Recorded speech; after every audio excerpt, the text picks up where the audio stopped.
Hey guys எல்லாரும் எப்படி இருக்கீங்க? ஸோ இன்றைக்கி நம்ம ஒரு இன்டர் காலேஜ் காம்படிஷன் முடிச்சுட்டு நல்லா தரமாக சாப்பிடலான்ட்டு ஒரு ஸ்பாட்டுக்கு வந்தாச்சு. இது எங்கே இருக்குன்னா அம்பத்தூர் ஒட்டியில் இருக்க க்ரீம்ஸ்க்கு தான் வந்திருக்கோம்.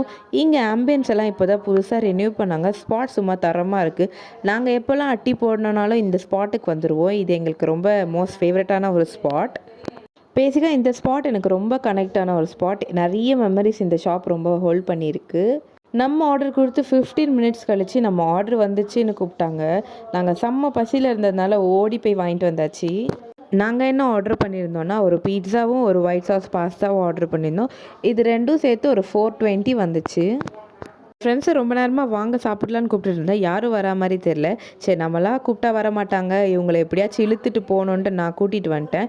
பீட்சாவோட டேஸ்ட் ஓவரால் நல்லா தான் இருந்துச்சு. ஆக்சுவலி ஒயிட் சாஸ் பாஸ்தாவோட டேஸ்ட் எப்படி இருக்கும்னு எங்களுக்கு சுத்தமாக ஐடியா இல்லை.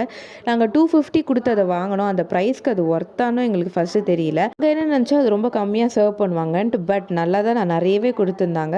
எங்களால் அதை சாப்பிட கூட முடியல. அவ்வளோ க்ரீமியாக சீஸியாக இருந்துச்சு. நாங்களும் சாப்பிட்டு முடிச்சு அங்கேருந்து பத்திரமா வீட்டுக்கு கிளம்பியாச்சு. இந்த வீடியோ உங்களுக்கு பிடிச்சிருந்தா லைக் பண்ணுங்கள், ஷேர் பண்ணுங்கள், மறக்காமல் நம்ம சேனலை சப்ஸ்கிரைப் பண்ணுங்கள். நீங்களும் உங்கள் ஃப்ரெண்ட்ஸோட வெளில போன மெமரிஸ் நிறைய இருந்துச்சுன்னா மறக்காமல் கமெண்ட் செக்ஷனில் கமெண்ட் பண்ணுங்கள். பாய்.